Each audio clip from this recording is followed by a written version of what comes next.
I'm a consultant, I'm a member of CNSV, I have a company that does consulting, and I hire consultants to work in my company. That's what I want to talk to you about. We have just gone through an audit with the EDD, which is, you don't want to do that, it's not pleasant. There's a few people who are shocked to discover, as I am, that they are employees of my company. One of them said, I don't want to be an employee, and I said, I'm sorry, you already are, the EDD told me that. What I have to look at is the risks. The new law, this is under the existing law, the new law is worse. I've got to look at the uncertainty of the law, and the real problem is an EDD auditor decides, and then if I disagree, I can argue it, I can get a lawyer. It may cost me as much to argue it as it does to pay it.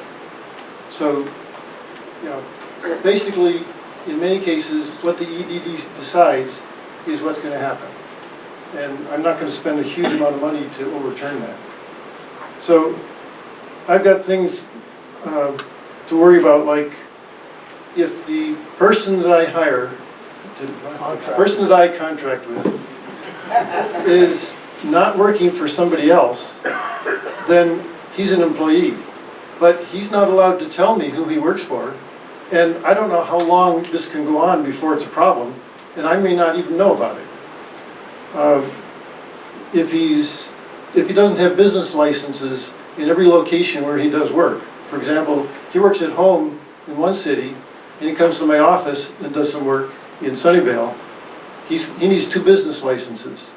I've got to make sure he has them, or I pay because he's an employee.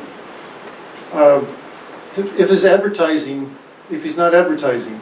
In one case, I have somebody where the EDD decided the website was not really advertising because of the way it was worded. That's really difficult. How do I handle that? So, at this point, anybody who's not a business, if they want to work for me, they're going to be a part-time employee.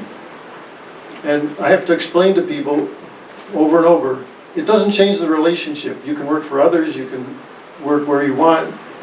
Everything's the same except how the taxes are paid. But people are not happy to hear that. If you're a business, I'm still uncertain how I'm going to handle this. An LLC is very uncertain. If an LLC is determined by the federal government that they're to be handled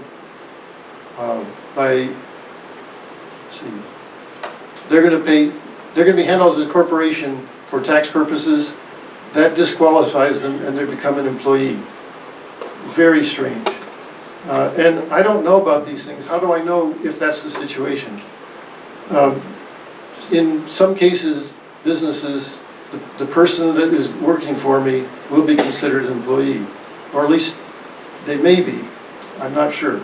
So, right now, most companies that are in my situation are unaware of the law, the change in the law. I've talked to people who hire consultants and they're shocked to discover this. So you may find a great variety of ways that people are handling this, but over time, more and more are going to become like me. And I'm unhappy with it, the consultants are unhappy with it, I don't know what to do. I do have one question for you on this. You mentioned that you didn't have a way of finding out if they work for somebody else. I happen to contract with the IEEE, and they required me to send them copies of 1099s of other companies. So why don't you ask, well, show me your 1099, show me at least one 1099 for another company once a year. They've got NDAs that prohibit them from telling anybody who they're working for. And even if they didn't, they're really upset. One guy has decided, I really want to find out who his customers are and take his business away. And look at the B test. I could think that I could easily pass it, and at the same time I could easily fail it. So maybe that's kind of the main legal advice you have, is kind of in terms of semantics. Like, I'm a power electronics person, okay? So no person in the electronics industry can say they, you know, I could argue they have something to do. If my expertise is whatever, power electronics or energy efficiency or whatever, you know, they'll say, I'll show you keynote slides that say that energy efficiency is core to our business, but at the same time, I'm a specialized expertise, which is why they hired me, right? So kind of to the example of the other gentleman, which I would call kind of the Amazon scenario, you know, they hire people all the time to pack their stuff and all that, but in the holidays, they have to do a lot more. People who do the exact same thing and all that, I don't know where that comes in. So maybe that's a correct me if I'm wrong comment, but I guess the real question I'd wondered is in terms of turn it around to empower, utilize this to empower the IC, right? Is that if I have been contracted to do a job, which I guess you can't even call a statement of work because I don't work for them, right? It's a statement of contract. Statement of work is theoretically not a contract, but they're used as contracts all the time. Oh, but not work. Well, not hired. Yeah, because I'm not hired. But so if sometime down the line, you're over the course of the work, and they either say, you know, whatever, you have to, you know, you can only test this power supply, and it's on this big piece of equipment, so you got to come to our lab to do it and all that. Are they now, and we're, you know, well into the contract, like, if they're making me come to a certain place to do something, and I didn't say originally I would, in the contract, that I would go to this place to conduct this work, I mean, who's getting screwed here? Am I either saying that I inadvertently signed up to, you know, have to buy $1 million of capital equipment to do it in my garage? Or can I say, well, at this point, if you're saying I need to go and do this, then that essentially violates the terms of a contract because you're trying to force me out of being a contractor and you still have to pay out the You've got several contract. questions, but let me answer just the last one, okay? It's not. And your question is, if they want to modify what you're doing, does that modify the end result? Does that make you an employee? But here's what I'm hearing, is they're not modifying the end result because you were contracted to find out the power surge or whatever it was. That's the thing. That's the thing, right. And what I think I'm hearing is that they made the determination that you couldn't do that at home or in your office, so you had to come there in order to complete the end result of your contract. That's what I'm hearing.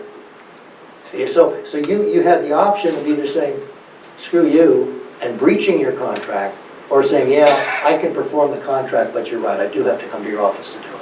But how does that breach the contract? Because I said I would whatever. If the end result, you were retained as a specialist to fix a problem. That's really what you're doing.